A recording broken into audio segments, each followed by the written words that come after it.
Après avoir quitté le domicile de ses amis Rachel et Arnold, Bradley rentre chez lui. Il a le projet de quitter Londres pour enfin être au calme et écrire son livre.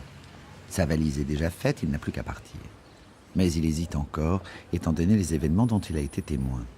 Dans la rue, tandis qu'il marche, son regard est attiré par une silhouette qui se trouve sur le trottoir d'en face. Intrigué, il la fixe. J'avais traversé la rue à grande circulation et pris la petite rue commerçante qui conduisait à la station. Le soir s'était assombri, bien que le pâle soleil sinistre continuait à luire. Certains magasins étaient déjà éclairés. Il y avait une vague clarté, pas exactement crépusculaire, mais d'éclairage douteux, intense et pourtant embrumé, et les gens circulaient comme des esprits, baignés de lumière et non distinctement visibles. Cette atmosphère, assez semblable à celle d'un rêve, était intensifiée, je pense, par ma propre fatigue, par le fait d'avoir bu de l'alcool, de n'avoir rien mangé.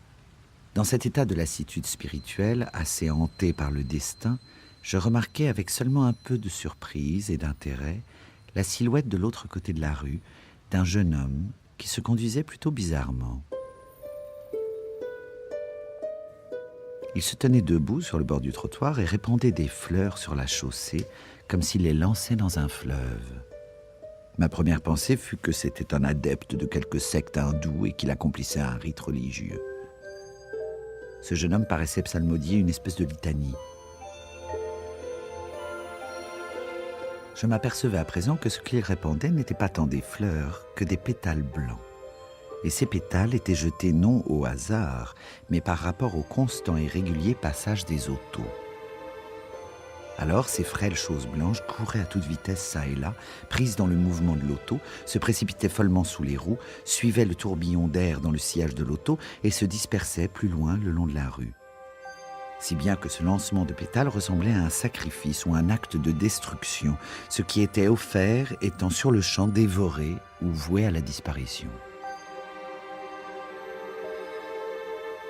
Ce jeune homme était svelte, vêtu d'un pantalon étroit et foncé, d'une sorte de veste de velours uni ou de velours à côté foncé et d'une chemise blanche. Il avait une assez abondante crinière de cheveux bruns, légèrement ondulés, qui lui descendait très bas dans le cou. Alors je me rendis compte que la lumière m'avait abusé et que c'était en réalité non un jeune homme, mais une jeune fille. La minute d'après, je me rendis compte en outre que c'était une jeune fille que je connaissais.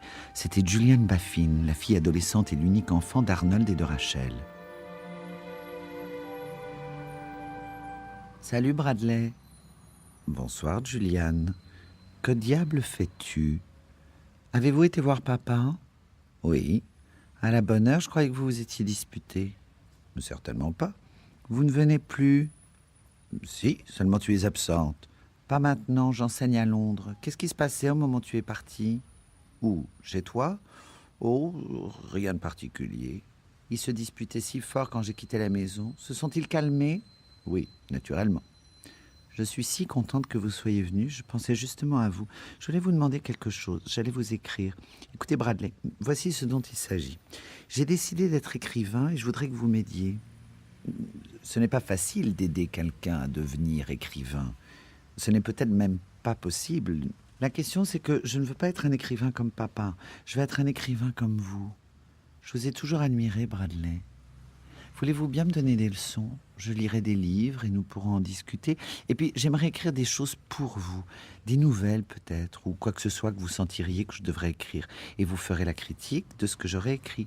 Voyez-vous, je voudrais être vraiment prise en main. Je trouve qu'on doit attacher tant d'importance à la technique, vous ne pensez pas ?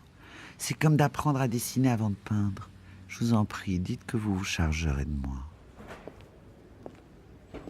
Je savais naturellement qu'il s'agissait simplement de trouver un moyen de me tirer de là avec élégance. Comment osait-elle me demander de mes précieuses heures ? De toute façon, la proposition de cet enfant me consternait et m'embarrassait. Ce n'était pas seulement cette manifestation de l'insensibilité de la jeunesse, c'était la nature tristement déplacée de son ambition. Je pense, dis-je, que c'est une très bonne idée et je suis tout à fait d'accord avec toi à propos de la technique. Seulement en ce moment précisément, je vais partir pour un temps à l'étranger. Oh Bradley, je vous en prie, ne pouvez-vous pas simplement me mettre le pied à l'étrier avant de partir ? Vous êtes la seule sorte de professeur possible dans ma vie. Eh bien, bon, Je pourrais peut-être réfléchir à quelques livres pour toi. Je vous suis rudement reconnaissante. Je vais vous dire au revoir parce qu'il faut que je jette un coup d'œil dans ce magasin. Nous nous étions arrêtés assez brusquement à peu de distance de la station de métro, devant la vitrine éclairée d'un magasin de chaussures. Des bottes d'été de différentes couleurs, faites d'une espèce de dentelle, occupaient le devant de la vitrine. Légèrement déconcerté par la soudaineté de son congédiement, je ne trouvais rien à dire de pertinent.